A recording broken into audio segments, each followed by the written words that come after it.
Order! Order! You are an incorrigible delinquent at times. Behave yourself, man! Good evening from Westminster, where there are angry crowds on what should have been the day we left the European Union. Instead, in dramatic scenes this afternoon, MPs voted for the third time to reject the Prime Minister's Brexit divorce deal. MPs were told this was their last chance to deliver the kind of Brexit people voted for. But it wasn't enough to persuade them. 286 MPs voted yes, 344 voted now. The Prime Minister lost by 58 votes. Theresa May said it was a matter of deep personal regret that the UK wasn't leaving the EU today and called it a grave moment for Parliament. April the 12th is now Brexit Day. Either we leave with no deal or the Prime Minister asks Brussels for an extension. And it could be a long one. We may now have to fight the European elections too. It's not how the 29th of March was supposed to be. Our political editor Laura Koonsberg reports on today's historic vote. This really is such an iconic day. It is March the 29th. What do you want? Brexit! What do you want? Now! This is a great failure, but we are not leaving at 11 o'clock this evening. Crowds on the march to push Parliament to get on with it. It's a thoroughly bad idea and it deserves to be defeated today. On the day that we were due to leave, Shame on you! Shame on you! MPs asked the question, back a deal they hate or a delay. Protests brought frustration to Parliament. The Prime Minister brought the deal that would divorce us from the EU to the Commons for judgment again. The ayes to the right, 286. The noes to the left, 344. A closer result than last time out, but a third defeat of nearly 60 votes for Theresa May's deal, still way off. I fear we are reaching the limits of this process in this House. This House has rejected no deal. It has rejected no Brexit. On Wednesday, it rejected all the variations of the deal on the table. This government will continue to press the case for the orderly Brexit that the result of the referendum demands. This deal now has to change. There has to be an alternative found. And if the Prime Minister can't accept that, then she must go, not at an indeterminate date in the future, but now. She should now go, and we should be having a general election. Open calls for her to quit growing in her party too. There's only one thing the Prime Minister can do. Get us out on the 12th of April, get our country back and deliver what we promised. Because if we don't, God help us. Do you think that she should stay in her job? No. I think it was inevitable that what just happened was going to happen because Theresa May once again singularly failed to reach out to people. The Cabinet's still trying to cling on. We're going to have to think very hard over the next few hours how we respond to that, but this is a hugely disappointing result that's, to my mind, absolutely not in the national interest. The Prime Minister's pitch earlier was this is the last chance to make sure we could leave the EU sometime soon. It avoids a long extension, which would at least delay and could destroy Brexit. I have said that I am prepared to leave this job earlier than I intended to secure the right outcome for our country. And when the division bell rings in a few moments' time, every one of us will have to look into our hearts and decide what is best for our constituents and our country. This deal, even the half of it we have before us today, is bad for our democracy, bad for our economy and bad for this country, and I urge the House not to be cajoled on this third time lucky strategy and vote it down today. For weeks, exhausted ministers have only been able to stand back and watch on, while Brexiteers made this deal sound like the end of the world. But listen. If we say we stand up for 17.4 million people, then we have to get those people what they asked for, is to leave the European Union, and this now is the only way. And then another. I will vote for the motion. The problem I have is that I cannot countenance an even longer extension, and I cannot countenance holding European elections in May. And then another. Most of us don't like the agreement, but it's a damn sight better than sticking two fingers up to the British public and say we can ignore you. But a clutch of convinced Eurosceptics were firm. We have capitulated. This is not compromise, Mr. Speaker. This has been capitulation. And Theresa May's allies from Northern Ireland weren't budging. Whatever means there are available to us should this agreement go through, we will continue to oppose it. Many more were furious. No.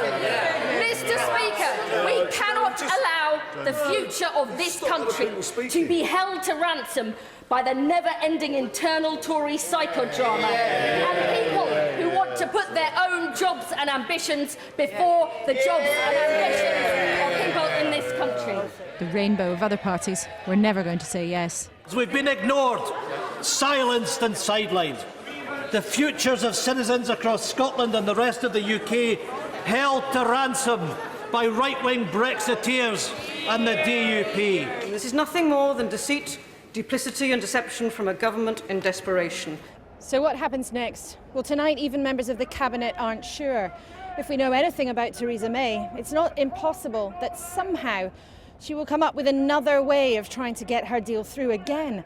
But remember, MPs are working together behind the scenes to try to come up with a solution, probably a softer Brexit, that could find a majority in the House of Commons sometime soon. But in either case, it's likely the government will have to ask the EU for a longer extension with conditions attached.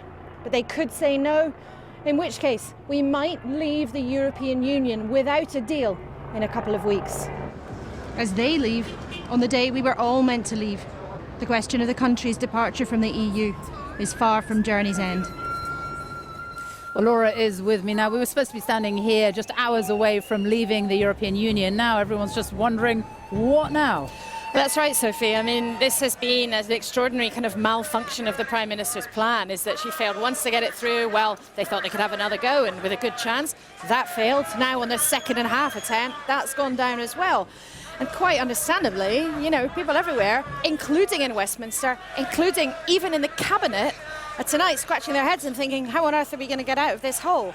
So there are a few clear options, at least. First off, the Prime Minister, I think if we know one thing about her, she's going to have another go somehow in the next couple of weeks to get her plan through the nooks and crannies of Parliament. Now, that may well backfire, but I'm pretty sure she'll try to find a way, even though it's been defeated again today.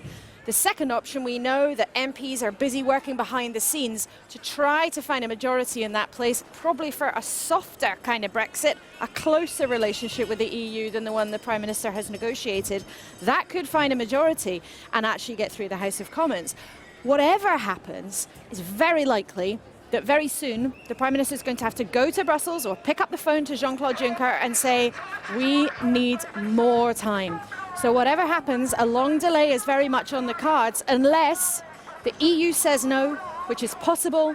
And in that case, we're leaving without a deal in a fortnight's time. Laura Kunsberg, thank you. Well, as Laura says, Parliament now has just 2 weeks until the 12th of April to find another way forward. So what on earth happens now? Our deputy political editor, John Pienaar, looks at the options. This may have been Theresa May's last chance, and she came up short. By 58 votes, MPs voted down the divorce deal she thrashed out with the EU. Plenty of battles still to come before Brexit's ever settled. But if Mrs May even hoped to regain any control, that hope probably died today. How? Tory Brexiteer resistance mostly crumbled. They feared losing Brexit altogether. Big hitters like Boris Johnson, Dominic Raab, even Jacob Rees-Mogg, who said till today he'd oppose the deal so long as the Democratic Unionists did. But the hardcore stayed firm.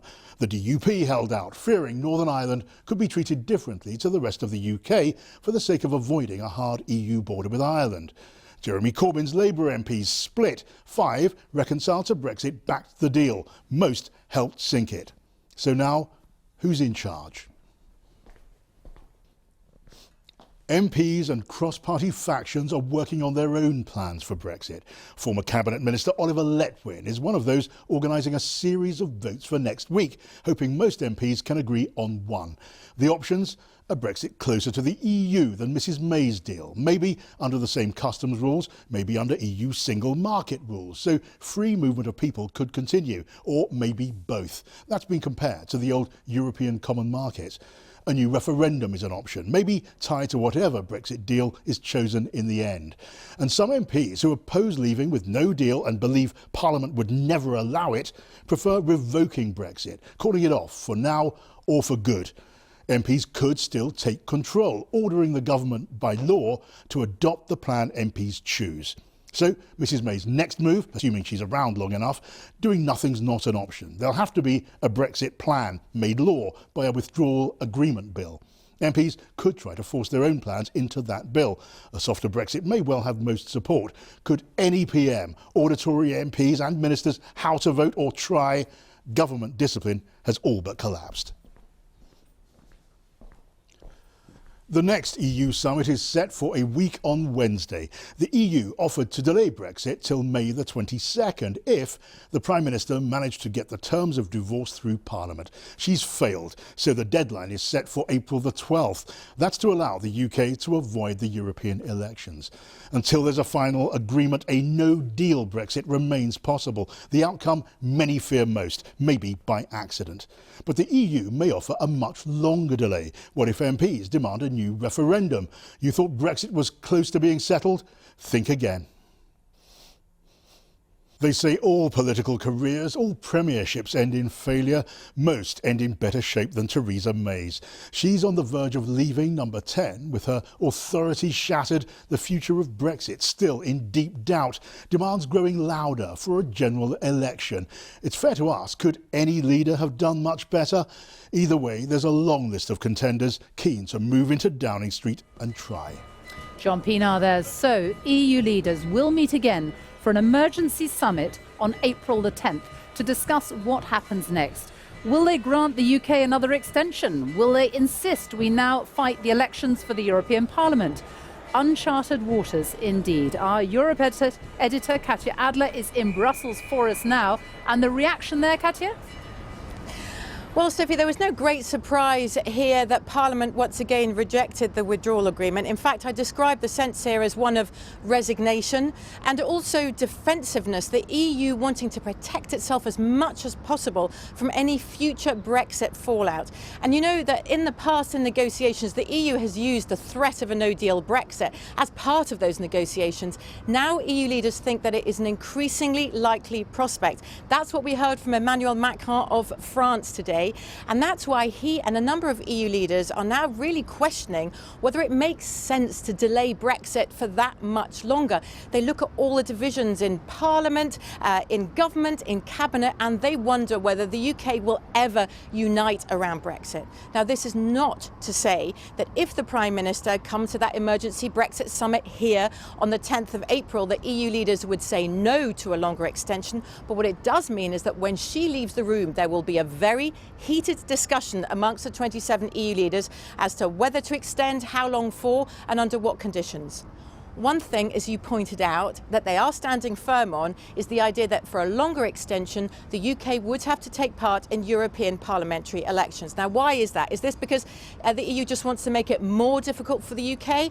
Well, not really. If we extend for longer, we remain an EU member for longer. And the legality of a newly elected European Parliament can be called into question if all EU members aren't represented in it. So it's messy and it's complicated, Sophie, and EU leaders say they'll be watching really closely on Monday those indicative votes in Parliament to see if there are any clues now as into which direction the UK is heading. Katya Adler in Brussels, thank you. So that is the mood in Brussels. But what do people here in the UK, away from Westminster, think about the uncertainty now facing the Brexit process? The city of Leeds had one of the closest referendum results in the country, with just over 50% of voting to remain and just under 50% voting to leave. Our correspondent Sarah Campbell has been getting reaction from businesses and voters in the city. The opportunity now is for us to embrace the certain legal right for an extension. We will be taking a huge leap into the unknown. Parliament's green benches are 200 miles from these greens in Leeds, but golfers here are well aware that what's said and done there matters here. March 29th, was that in your calendar as the day that we were going to leave the EU, and now we're not? Absolutely, yeah. So how are you feeling today? Frustrated, as a person who voted to leave. Very frustrated that my decision hasn't gone forward. And do you think it will, ever? It's questionable now. Yeah. And Naveen, if I can interrupt. Nearly. How are you feeling today? You voted Remain. The vote has gone exactly what I expected. The government's in major issues here, turmoil. And I really don't know where this is going, but my gut feel the government will collapse. Opinions on today's vote are split among the members. Enjoying a well-earned drink after their round, 2 Remainers and 2 Leavers, all wondering what happens next. I really don't know where Parliament's going to go. I don't know where the government's leading. I don't think there's been leadership from the government right from the start. I think our MPs have made a real bad job of this whole thing. The vote was to leave, and I think we should leave. I'd do a no deal on the 12th of April. That doesn't worry you? That doesn't worry me. Voters in Leeds were split down the middle in the 2016 referendum. Remain achieved 50.3% of the vote, Leave only very marginally behind at 49.7%. Almost all of this company's tiles come from Europe, and profit margins have been hit since the vote. We do need clarity, because as a business, all we want is to move on, be positive about what's going to happen next. Nobody knows what's going to happen next, so that uncertainty that is out there in the marketplace is creating problems. Today was to be the day the UK struck out from the European Union. Instead, Britain will be staying put, at least for now. Sarah Campbell, BBC News, Leeds. Our business editor, Simon Jack, is with me now. Clarity, certainty, a decision, that's what business wanted. They certainly haven't got that, have they?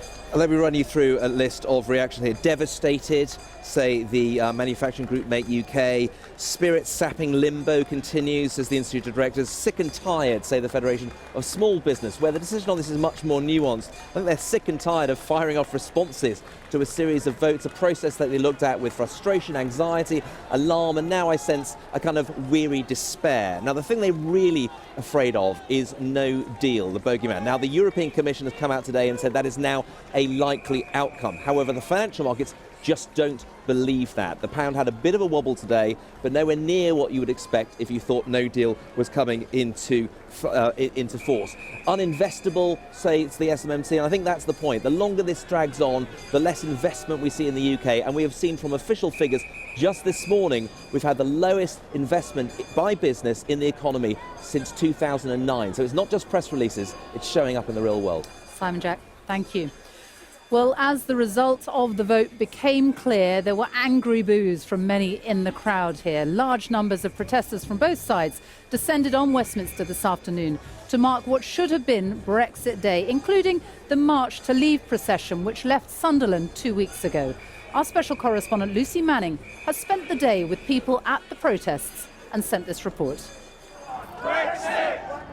Now! Let's get out! Let's have Brexit! Freedom! Very, very sad. Very disappointed. Democracy! Democracy! The deal's rubbish. It's not leaving. I think it's an outrage. This is why I'm here.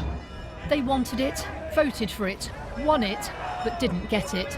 Today was supposed to be Brexit Day. How do you sum up this day for you? How do you describe it? It's a total and utter betrayal of democracy, whether or not you voted Remain or Leave. It is pathetic. We were supposed to be having a party tonight. Instead, we're having a wake. What our politicians are saying to us is, shut up and sit down. Some on this Leavers March had walked from Sunderland, determined to tell Westminster just how let down they felt. March the 29th was not supposed to look like this, not so much a celebration, but another demonstration. And amongst the Brexiteers, a real sense of anger. This should have been an amazing day for England, yeah? But you've ruined it. They've ruined it. when I voted, and when they triggered Article 50, I thought today would be the day. Do you not think that actually the politicians who wanted to get out of Europe just should have accepted the deal, and then you could have been celebrating today? But the deal is not leaving. The deal is worse than remaining for leavers. Parliament Square and the roads around the Commons were full of thousands of leavers. Just a handful of Remainers watched on. I'm very glad that it's not Brexit Day, but I also think that it's a pity that things haven't progressed a little quicker. And you'd have thought that maybe by now that politicians could have sorted something out. We personally voted Remain, but we just want it finished with now, even that means leaving.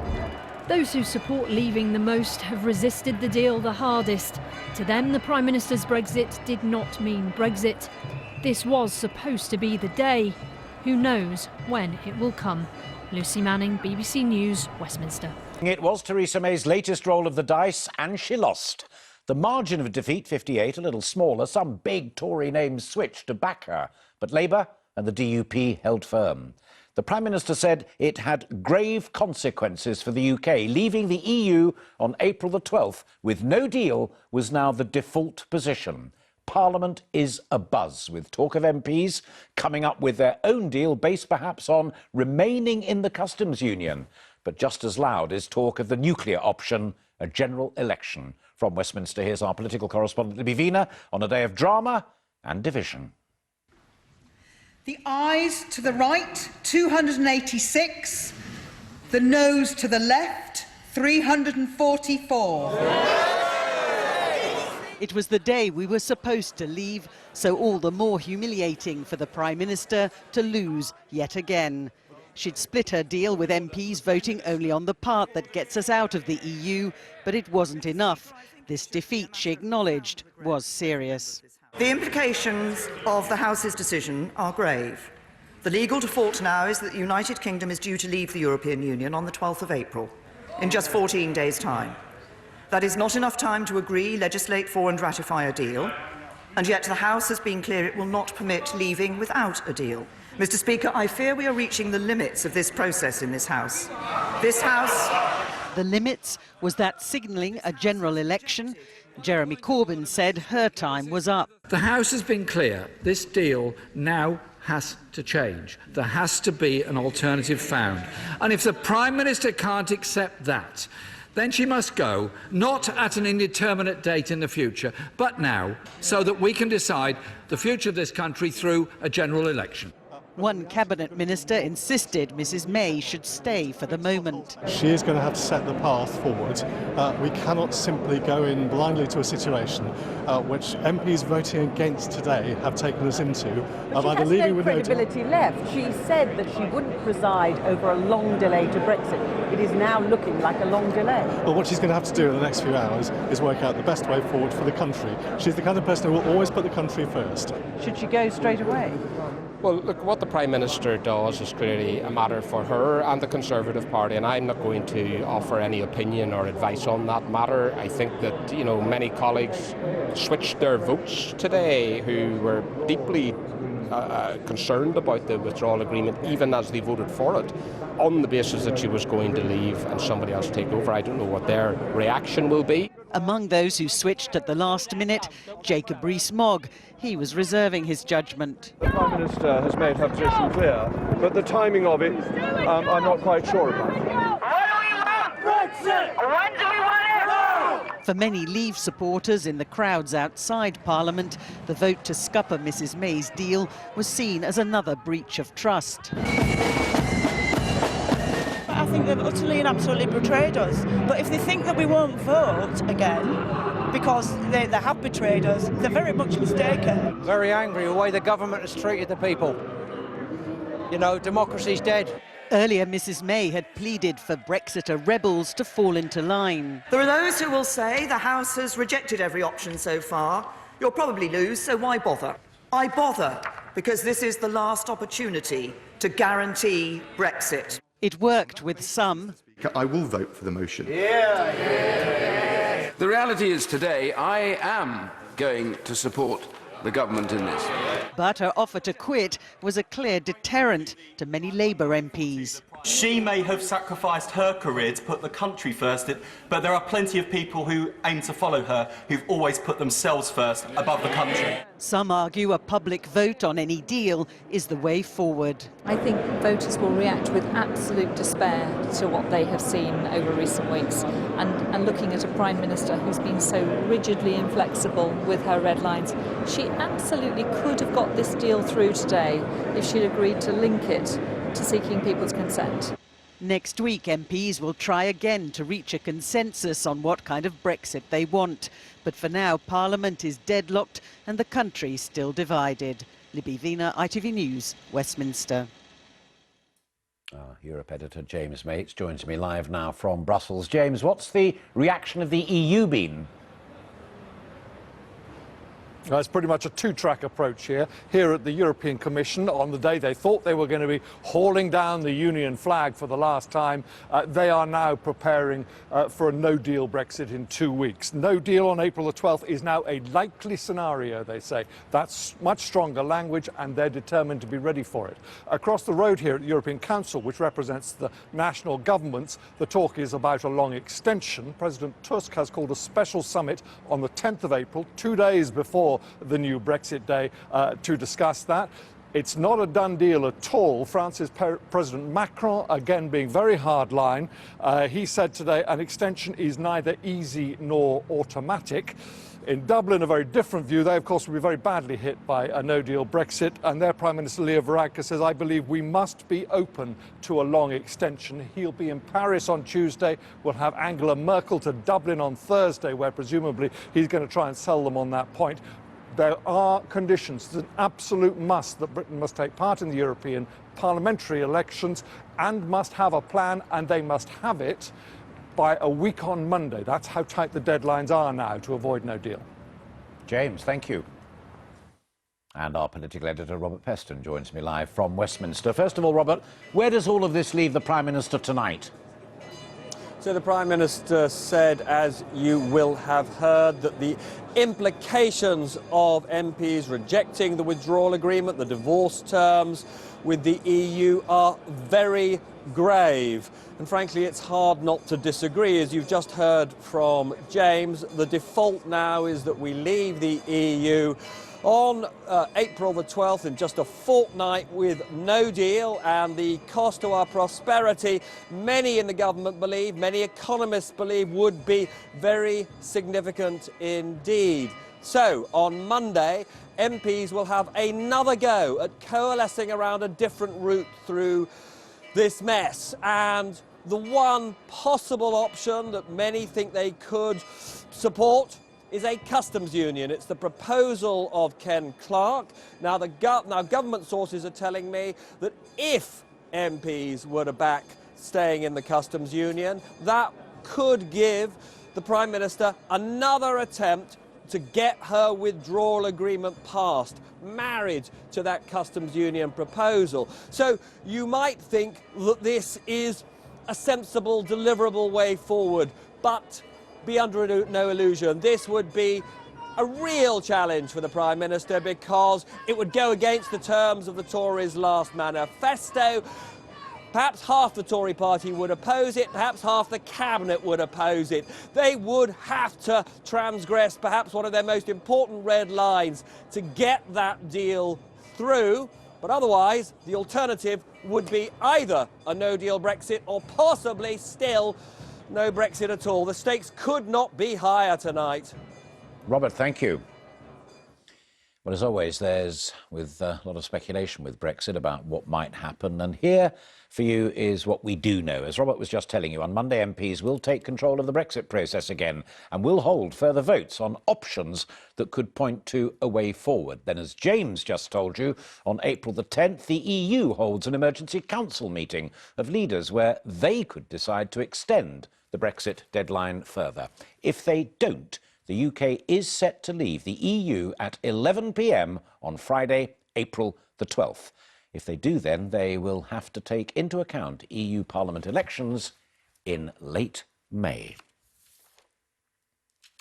Well, today was the day, of course, the UK was always told it would leave the EU. Sheffield was one of the many northern areas of England that voted in favour of Brexit. But just like in Parliament, divisions there are strong. And the city has one of the highest numbers of signatories on an online petition calling for Article 50 to be revoked. Well, away from the noise at Westminster, Ben Chapman heard the views of residents. The original date and time of Brexit is about to pass by, and yet the circus is still in full swing.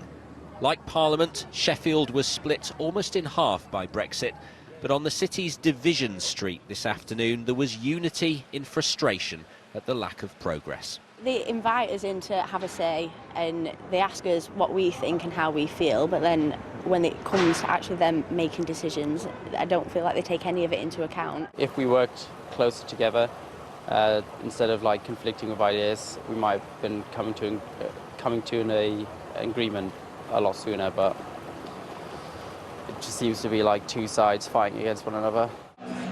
In the time it's taken for us not to leave the EU, this once derelict cutlery factory's been transformed into a place where knives and forks are used. Among the diners are many who've joined the campaign to cancel Brexit altogether. I signed the petition as well because I just don't have faith in this government to implement, the right Brexit deal. It's clear that no one really knows how to execute it. It probably shouldn't be executed anyway. The amount of time and money that's put into Brexit as a whole, we could have left the EU, then started talking about things like London stabbings, like things that are way more important in the UK. And from many leavers, like pigeon racer Harold Keim, there will be little forgiveness for further delay. He's worried that, unlike his birds, Brexit will never arrive. I don't think the parliamentarians have realised by it not happening, it's their future. Because I think the parties that will get in won't be so much Conservatives and Labour, actually be new parties like UKIP and Leave. From a no deal to a no Brexit, people here are as divided as politicians on the way forward. But they agree on one thing: none of this is much fun. Ben Chapman, ITV News, Sheffield. So Britain's Brexit future could be leaving the European Union in just 2 weeks without a deal, or staying in for at least another year whilst politicians try to find a compromise deal. A large crowd of pro-Brexit demonstrators gathered outside Parliament, as at tonight's too. A combination of opposition MPs, the DUP and 28 hardline Brexiteers from her own party defeated Theresa May's deal for a third time. She told MPs she feared the Commons was reaching the limit of what it could achieve. A hint, perhaps, that a general election could be necessary if the Commons can't reach a compromise in the coming days. Our political editor, Gary Gibbon, is with me now.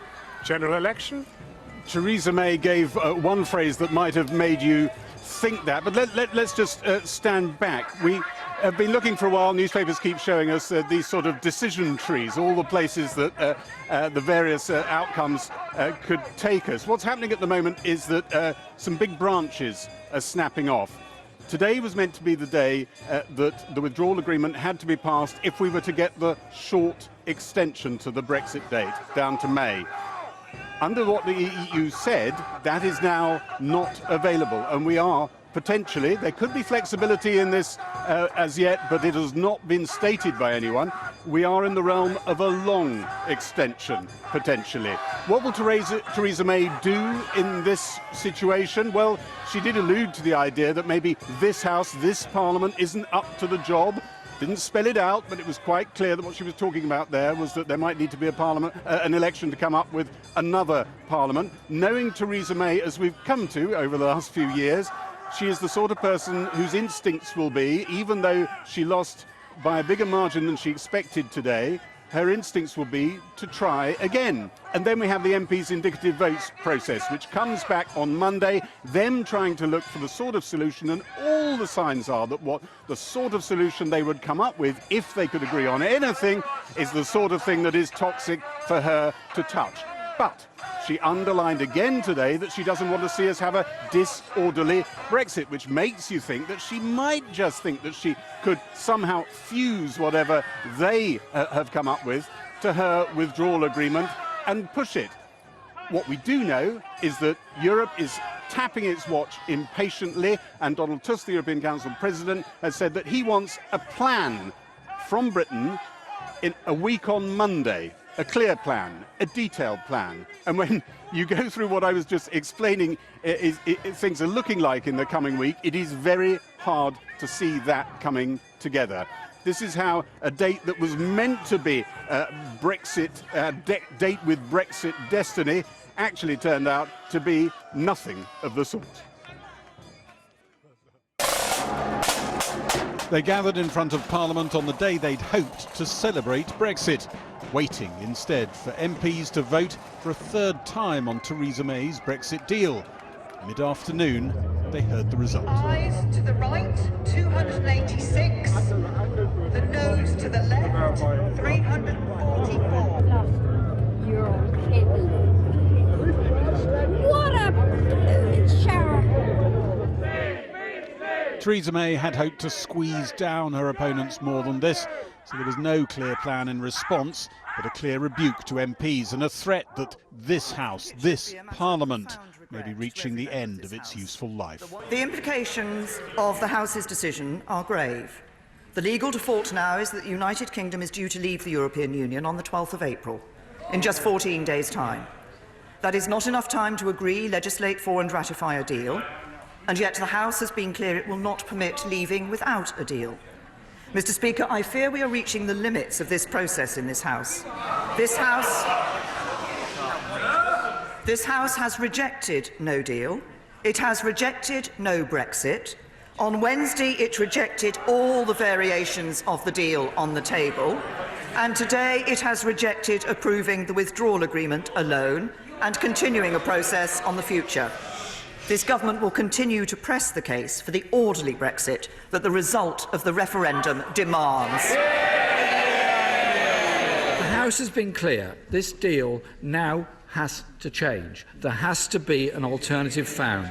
And if the Prime Minister can't accept that, then she must go, not at an indeterminate date in the future, but now, so that we can decide the future of this country through a general election. The noes to obey the instructions of 17.4 million people, 344. One Brexit rebel MP who opposed the Brexit deal read out the defeat to cheers from Leavers. The story of a tense day in Parliament is how the Tory rebel Brexiteers who insist Mrs May's deal locks us into EU institutions flaked, but not enough to get her victory. One by one, big names stood up to announce after months of opposition they felt they now had to back the deal under relentless pressure. Mid-debate, there were even attempts still to hold them back. May I urge my right honourable friend to think again before deciding to change his mind and support what is, in all intents and purposes, a meaningful vote 3. We don't know what the future holds for sure, but what we do know for sure is that we can only decide on those facts that are before us, and we know this is a bad deal. The problem I have is that I cannot countenance an even longer extension, and I cannot countenance holding European elections in May. It's been a roller coaster. We've been put in exactly the compression, the bind that the government announced they would put us in. Ollie Robbins in that bar talking about giving us a choice between a long extension or this deal and trying to back us into a corner. That's exactly what they did, and colleagues have been absolutely wrestling with it. They've been making themselves sick with anxiety. I nearly voted for it. Last night I was writing an article to say we're beaten. On the numbers in Parliament, we're beaten, we must give in. But I just realised I am not going to surrender. Well, I was a bit surprised because they'd all made very passionate speeches in the past, as I have done, about what is wrong with it. Not the distant past either, like yesterday, Yeah, some of them. but they need to explain that for themselves. I'm not here to make their lives more difficult, but I think there will be a lot of disappointment from their supporters that they change their mind. Shame on you! Shame on you! While the demonstrators called out, "Where's our Brexit?" MPs threw blame in every direction. Mr. Speaker, no. Mr. Speaker, we cannot allow the future of this country to be held to ransom by the never-ending internal Tory psychodrama. It seems to me that the losers don't know how to lose and the winners don't know how to win. I'm speaking, Mr. Speaker, because I am exasperated and I am fed up with the bickering that has gone on in this House. It cannot be beyond the wit of the men and women of this great place to come to a decision. In the middle of it all, a new political party was formed, the Independents, getting themselves ready for a possible European election campaign. Will has now today formed itself into a new political party that will change the face and direction of British politics. The Prime Minister repeated to all MPs the pledge she'd made to Tory MPs in private, to quit her job when Brexit was delivered. I have said that I am prepared to leave this job earlier than I intended to secure the right outcome for our country. Some of those who backed the agreement in return for that pledge hope a new leader will, if necessary, rip it up. We are a sovereign nation. My view about this politics trumps any kind of agreement. There's no sovereign agreement ever made that the nation that makes it doesn't have the right to withdraw from. So that's the dream, really. That's what Theresa May unlocked. That's actually pulled you on side, is by saying, I'm going, and you hope someone who comes in after her will be willing to walk away from that agreement. Well, ultimately, I think as a sovereign nation, that is our right. Theresa May hopes Labour MPs with Leave supporting seats would come over in big numbers to help her today. She actually only got 5 of them. And so you were inching maybe towards her, sniffing around the idea of voting for this agreement, until she said, right, I'm going, and that absolutely crystallised your fears that you don't know what you're voting for. For many MPs, that was the final straw on our side. It may have been designed to reassure Conservative MPs. It's had precisely the opposite effect on Labour MPs, and there are MPs now who would have voted for her deal who now will not under any circumstances. All Theresa May's instincts will be to try again with her deal, but the numbers will be very hard to shift. Parliament's last-minute dashed attempt to come up with other solutions resumes on Monday, while the EU sits in anguish, tapping its watch. Well, the European Union has called an emergency leaders' summit for April the 10th to assess the latest twist in Britain's Brexit saga, warning that a chaotic exit from the EU is now a very likely scenario, with all 27 member states now fully prepared. Our Europe editor, Matt Fry, is with me now. Matt, what's going on in Europe? They didn't even give a press conference today to give their reaction. It was just a very short and rather pert and pithy statement that they now think a no-deal scenario is the most likely and that their preparations for that have been completed. A slightly more robust statement came from the head of the German Chambers of Industry, who said the chaos is now absolute. So there is a real fear still that the no-deal scenario might happen. They're prepared for all the consequences of that, including 39 billion euros not coming their direction, repercussions for trade and all the rest of it. At the same time, they are preparing for this emergency summit on the 10th of April, and they are expecting whoever will be in charge and go there, whether it's Theresa May or someone else, to ask for a lengthy extension. They will only grant that under certain conditions. Number one, Britain has to take part in the European parliamentary elections. And number two, possibly, there has to be either a general election or a referendum, which is an extraordinary scenario that Brussels is basically saying, yes, you can have that extension, but we're going to call the shots on this. So just remember that when you think of the phrase taking back control. And here's the thing that really kind of worries them and eats at them. If they grant this extension, is the gamble going to pay off? Are we going to come back in a year's time to this platform in front of the House of Commons and have exactly the same scenario run again, but in the meantime, with Brexit and everything around it, poisoning the wells of the European Union? That's what they're really worried about. Matt Fry. Over now to Krishnan inside Parliament. Krish.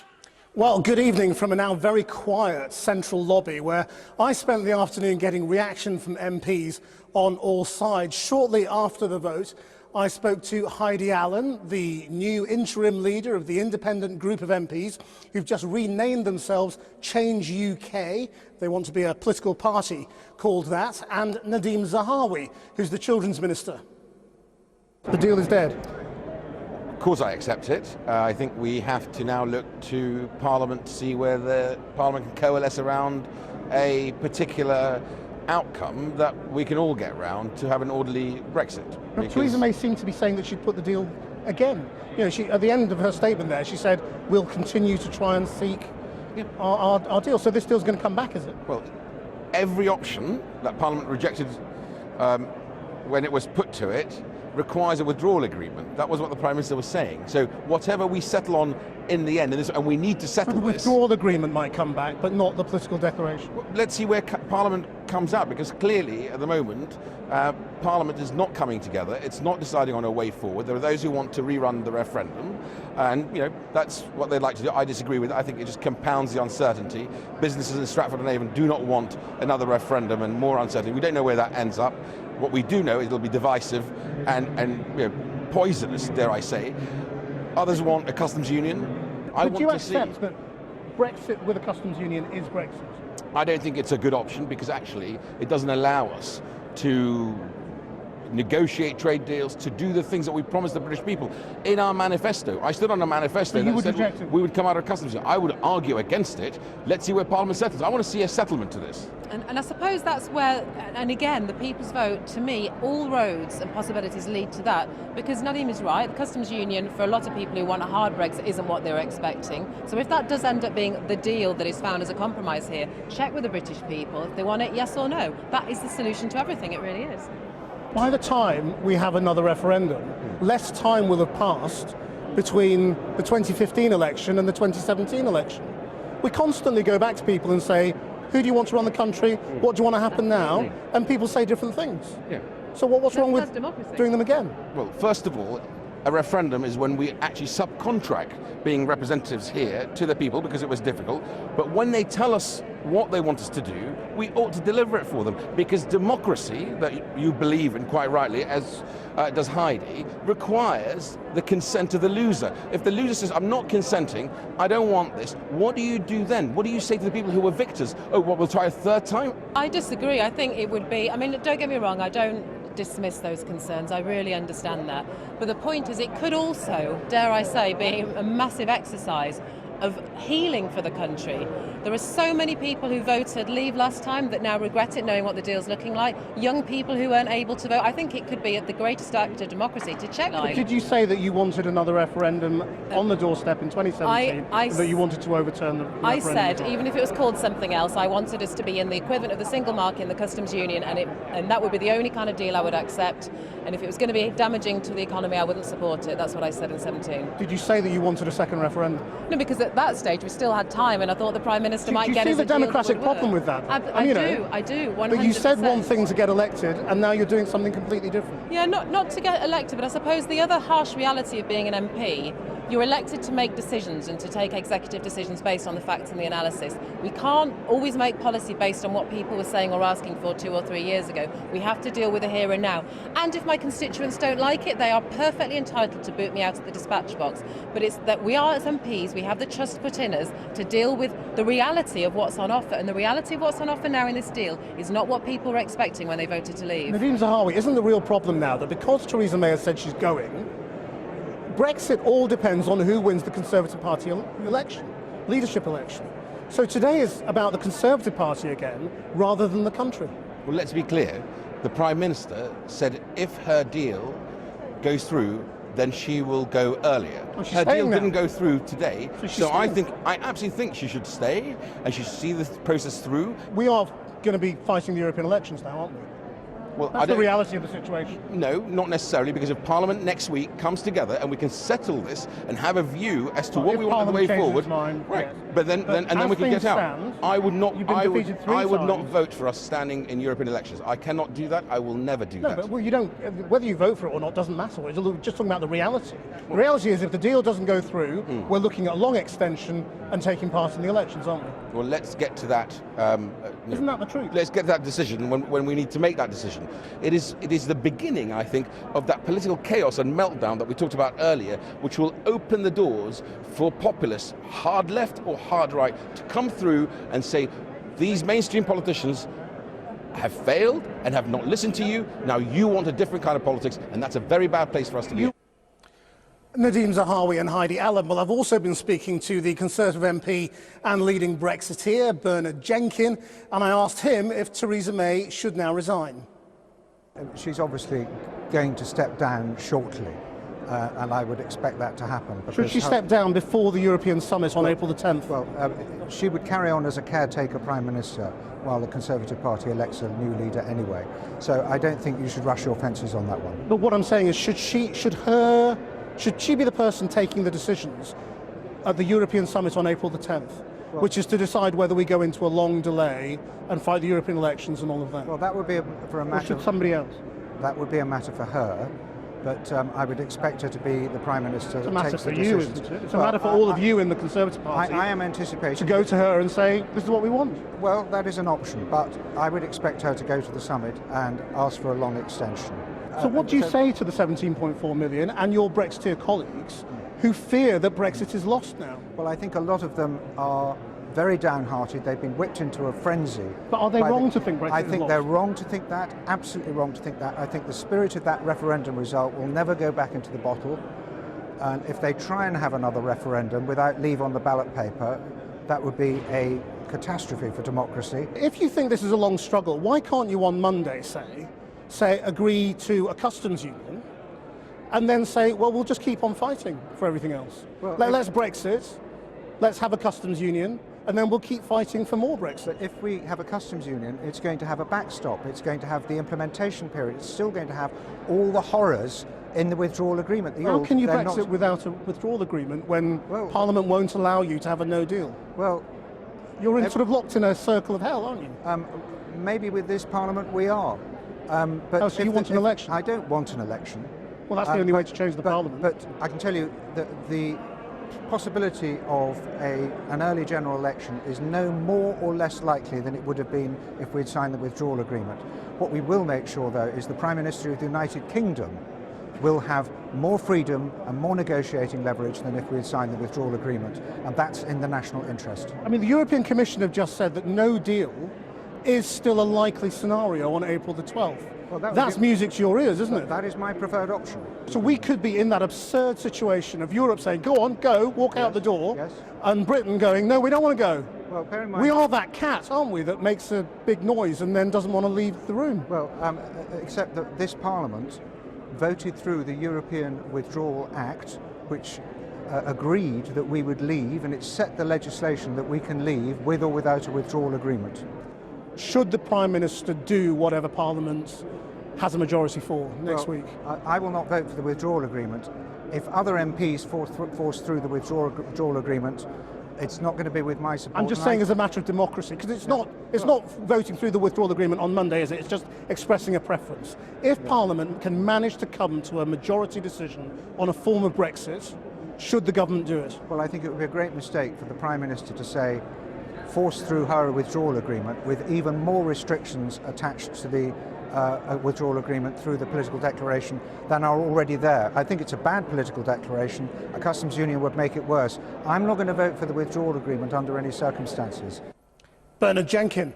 Well, thousands of protesters calling for Britain to leave the EU without delay have been staging noisy demonstrations outside Parliament all day, bringing traffic to a standstill as they blocked the roads. Some broke into cheers as Theresa May's deal was voted down for a third time. But later, Nigel Farage told them that what should have been a day of great celebration had become one of great betrayal. Kathy has been among the protesters. Thanks, Krish. Well, the UKIP rally has been taking place just up the road behind me. It's just been wrapping up now. The far-right activist Tommy Robinson addressed it for the second time just now. Brexit supporters had intended to come here to cheer the UK leaving the European Union. In the end, they were forced to cheer Theresa May's deal being defeated. They see that as a chance to campaign for what they consider a proper Brexit. A lot of exuberance, you can hear a bit of exuberance behind me now. But a lot of people saw this as a day out in the sunshine, have a bit of fun. There was quite a bit of anger too, a bit of a dark underside to what was going on. Hostility at MPs, also the media. But a bit of determination, I think, above all of that, to absolutely press for Brexit to happen, and whether that's via a second referendum or a general election. Nigel Farage addressed crowds here, the former UKIP leader, and he called for a revolution, and he wanted that revolution to begin now. Some called themselves latter-day Jarrow marchers, trudging 270 miles from Sunderland to Fulham. But thousands more had just come for the day, a day which they'd hoped would bring independence from the European Union. So where have you come from today? Oxford. And why have you come on the march?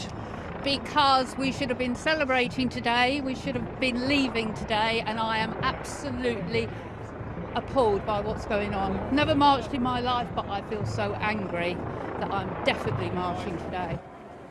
What do you think about what's going on in Westminster today? What, the event or the Well, MPs? MPs voting for the third time. What's the point?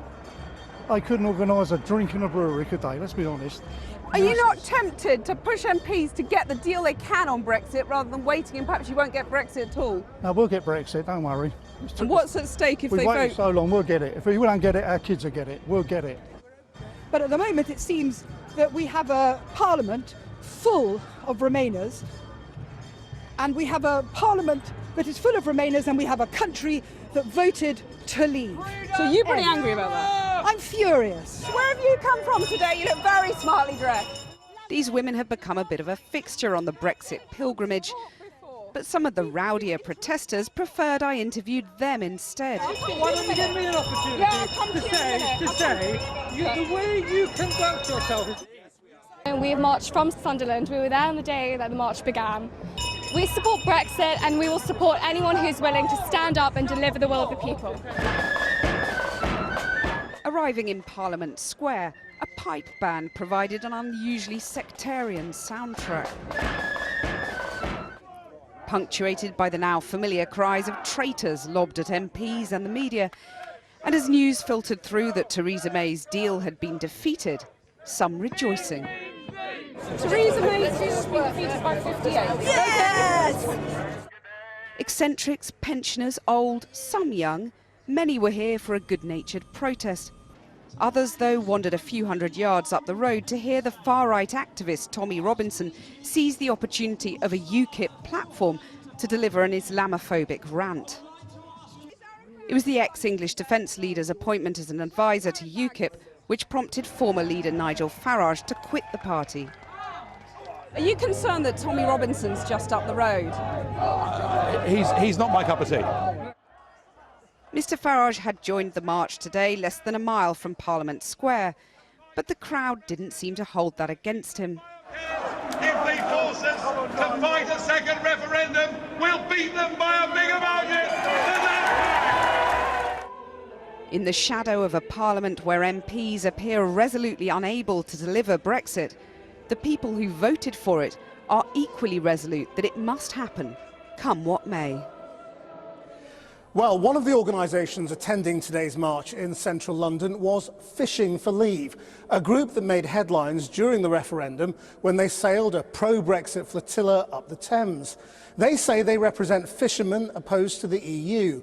But this programme has discovered that one of the main organisers of today's protest, Aaron Brown, appears to have links to far-right extremists. A warning, some viewers might find some of the material in this report by Andy Davis offensive. Like Cromwell's army, one Brexiteer MEP called it today, but Cromwell never had a trawler towed by a truck and escorted by a pipe band. It was perhaps today's most eye-catching piece of the pro-Brexit protest armoury, and it was organised by a group called Fishing for Leave, whose spokesman is this man, Aaron Brown. They were the pro-Brexit campaigners whose flotilla of trawlers down the Thames in 2016 led to one of the most memorable moments of the referendum campaign. It was in versus out, and of course, Farage versus Geldof. Britain has the second largest quota for fish in Europe after Denmark. Last year, Fishing for Leave were back on the Thames, with Aaron Brown alongside Nigel Farage dumping fish in another protest. And then today, this latest event advertised on their website by press release. This is our last chance to bludgeon MPs to stop this surrender of Britain, it reads. And it was authored by someone calling themselves Njorda AB, who regularly posts on the website. We found a Facebook page for Njorda AB, with a profile photo remarkably similar to that of Aaron Brown from Fishing for Leave. The page has a link to the far-right extremist site Stormfront, which talks about white power worldwide and states every month is White History Month. The profile also contains an Islamophobic cartoon and one depicting Hitler with a gas bill. Last month we went to Troon on the west coast of Scotland to meet Mr Brown to find out more about Fishing for Leave and its role in the referendum campaign, and we took the opportunity to ask him if he was indeed the person behind the profile Njorda AB. Can I just ask you, is that you? Is that a Facebook profile that you've used? Possibly. Many times ago. Because there's a link to Stormfront, white supremacist site. It's a cartoon of Hitler with a gas bill, white supremacist symbol. Do you have white supremacist sympathies? No. So we're going to speak about fishing now. I was just interested in, that looks very much like you. Right. And that's the name that's associated with Fishing for Leave. All right. So do you have anything to say about that? Well, as I said to you, when the site was set up there was a name, but Njorda's a common name. You know what Njorda means? Norse for God of the Seas? There you go. So it's a common thing. There's boats called it. That's Okay. where I use it from. Okay. But is that your profile? Not that I know of. It's not clear when that Facebook account was last updated or whether someone might even be using it against Aaron Brown. But when my colleague Paul McNamara tried to speak to him about it today, he was reluctant to discuss it. We've come here today to show the fishing industry, so we've done that, I think, with great aplomb. And Do you call yourself Njorda AB? So I've got to deal with this chap and I've got to go. Thanks very much, guys. On the Njorda AB Facebook page, it's linked to Stormfront. That's a far-right extreme website. Come on, Chris.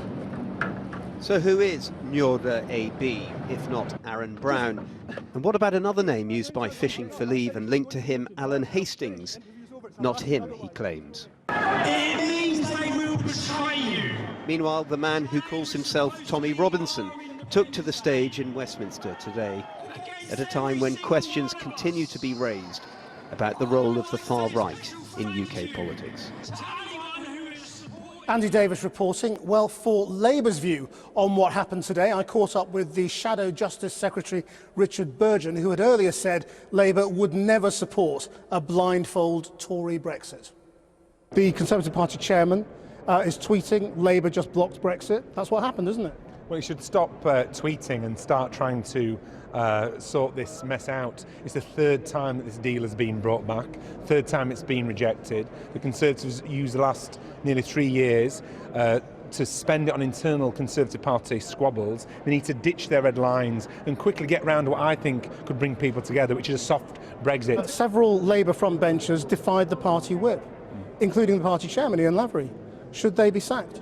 No, I don't think they should be sacked. I mean, Ian Lavery, for example, is the chair of the party, and he sits in the shadow cabinet on the basis, and he knows. He defied the leader. And he knows that there are two different views on the question of a second referendum, which is the motion that you're referring to. The Labour Party is united, but it's still the Conservatives. You're not united, that's the point. It's silly to say you're united, because you had loads and loads of rebels. We didn't have loads and loads of rebels. I mean, today, for example. 3 shadow cabinet and several backbenchers. That's not loads, but today, for example, only 5 Labour MPs did the wrong thing by supporting Theresa May's rotten deal. So, by and large, the Labour Party is united. Well, the indicative vote process, which is taking place on Monday, is very novel, and we really have to get our head around exactly what's going to happen on Monday, exactly what's possible on Monday, and of course discussions are taking place cross-party as well. I think it's very significant that Ken Clarke's motion in the last indicative votes on a customs union came within just 8 votes of winning. We are now looking, in all likelihood, at a long delay. There's going to be a European summit on April the 10th. In the absence of any agreement, the Prime Minister has no option but to request a long delay. Is that okay with the Labour Party? No, that'd be very regrettable. What we want to do... But you accept it's going to happen?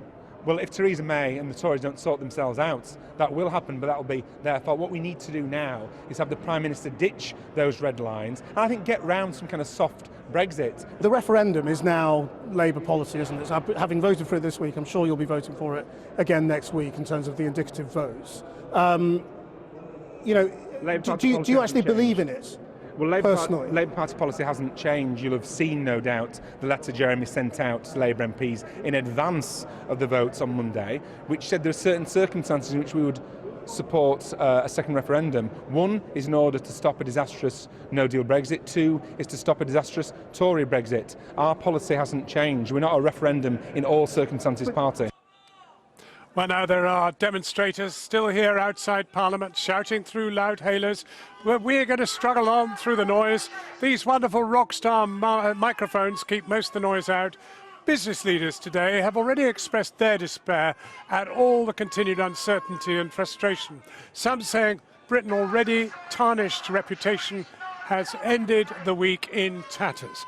Others say all the political deadlock was costing industry millions of pounds in lost business. Our economics correspondent, Helia Ibrahimi, is here. Helia. John, business leaders are beyond fed up. They simply can't believe it's got this bad. Earlier today, I spoke to the boss of Siemens UK. So far, he had supported May's deal the first time, the second time, but today he told me enough was enough. Now he wants MPs to rally behind a customs union deal and do it quickly. Also today, John, we had a warning from the manufacturers' trade body, MAKE. They say that the no-deal nightmare is now more likely. And from the CBI, an accusation that the government they have caused shocking political failure. I spoke to their deputy DG today who said in all his memory he can't remember a time when the economy has been hobbled for purely political reasons. And remember, up and down the country, companies are being told people won't invest here because people see UK as unstable now. That's pretty damning. And, you know, that's the issue. So far, Brexit's been played out here in Westminster. Now it's the main problem for boardrooms across Britain, and they don't know for how long. Thank you very much. Well, after today's vote, Krishnan also caught up with Labour MP Jess Phillips, Green MP Caroline Lucas, and the Conservative MP Gillian Keegan. He began by asking them, what will Parliament come up with on Monday when they again explore alternatives to the Prime Minister's deal? I think that the most likely is either a people's vote or a permanent customs union will come out of Monday. And will you vote for both those options on Monday? So you'd be happy to push through. You see, people will be confused about whether Labour is a Remainer party or a Brexiteer party, because we've had front bench people saying both things over the last couple of days. What are you?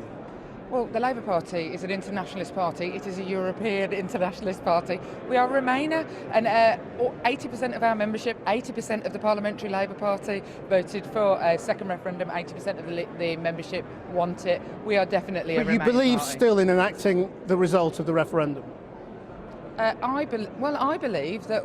It's 2.5 years. Well, it's not that I don't believe in enacting the result of the referendum. If I could get a permanent customs union, I'd feel a lot better. I won't enact it just for the sake of enacting it if that's going to be bad for people where I live. Yeah, but on that basic pledge to the voters, we will respect the result of the referendum. Do you still respect the result of the referendum? I respect it, but I think that it's 2.5 years has passed, and frankly, the information now in front of us is entirely different to what was in front of us then. So no, I will not support leaving under any terms. But being like Turkey, just with having a customs union with the European Union, you would accept that and therefore say that's Brexit, we've delivered it? Any deal that I agree to, whether that is the permanent customs union, I think has to go back to the people. It's as simple as that. How do you think Jeremy Corbyn has acquitted himself this week? I mean, he did finally vote for the referendum. He did vote for the referendum and he whipped for it, although there were colleagues on the front bench in the shadow cabinet who abstained. I mean, Labour's as ill-disciplined as the Conservatives on this, isn't it? Absolutely, there is very little discipline left in Westminster across the board at the moment. Is that because people don't really think he means it, or just because people have strong views? Well, I mean, if his front benchers, in fact the chair of the Labour Party, Ian Lavery, did not follow a 3-line whip and faced no sanction, so it would be hard to believe that there was really a whipping position under those. Do you think he should resign? Yes, I think he should resign. And all those who defied the whip this week should resign? Yes, I think that if you don't vote, collective responsibility it's not all fun. You don't always get what you want. Do you respect the result of the referendum today, the day we were supposed to be Brexiting? I really think the way you're putting that question is difficult, because the point is I respect the people, and I think it's absolutely right to say that we have so much more information now than we had 2.5 years ago. The fact that opinion polls show that actually people are changing their minds, I think respecting the referendum result is actually checking that people are happy with the kind of Brexit that is on offer, because Asking they didn't them again. get the chance. That's respecting the result. They didn't get a chance, did they, to say what kind of Brexit they wanted. I think it's right that they should have that opportunity to do that. I don't see that as disrespecting the result. Do you accept that it's reasonable to be angry that Britain isn't Brexiting at 11 o'clock tonight? I really understand the anger of so many people who voted leave, because they wanted to give the establishment a real shake-up, and they were right to do that. Their voices haven't been heard for years. But I've been travelling around the country talking to leave communities, and there are 100 different reasons that people voted leave. And it's not possible for us here now to say, well, most of them wanted a customs union, or most of them wanted the single market. In fact, on the customs union, the irony is that, the one thing we do know is they wanted to take back control. With a customs union, you're actually giving up control, because you're losing your voice, you're losing your vote, you don't have a say over the policies that are going to affect us. Gillian Keegan. Actually saying that if you put it back to people now with more information, offering them different types of customs union, I think is for the birds. I think it's very, very complex. I've worked in business for nearly 30 years in these areas. You're saying this is too complex to put to the people? Do you see any irony in that at all? To go between Turkey, to go between the various customs unions, yes, you could argue that the referendum was a too complex. But what you're saying is we should ask the people a really simple question that's meaningless, and when we ask them a meaningful question, it's too complicated for them. That's why you have a representative democracy where the people in Parliament are supposed to go through, do all the heavy lifting on this hard detail and do the right thing. The referendum was a stupid thing to do, wasn't it? Well, I wasn't here then, but I think referendums, many people in the audience watching this programme would say referendums for such a complex question perhaps is not the right instrument. But we are where we are. What about a general election? Isn't that the only way to solve it? I don't think it solves anything. I think all the manifestos... Because you wouldn't win? No, the problem in here is a hung Parliament. Getting anything through in a hung Parliament with, quite frankly, so you think the Conservatives would not Party. win the next election? I do think we would, Could actually. you be hung again? I don't know. Honestly, the winds of Brexit would change, and I don't know what would happen actually to our political system, or what would happen in a general election. Nobody could take anything for granted, because there's a new game in town, which is whether you will leave and remain, and whether your constituency MP has respected your what you wanted. Should Theresa May go now? Theresa May has already said that she's going to go. No, she's not going now, because Brexit hasn't happened. She's going to go. She's staying. Well, that's good. She couldn't even resign. I am glad, because she said, she will go at some point earlier than she thought. Now, right now, changing the Prime Minister changes nothing. We have to get some kind of compromise, which I assume is going to be towards a softer Brexit.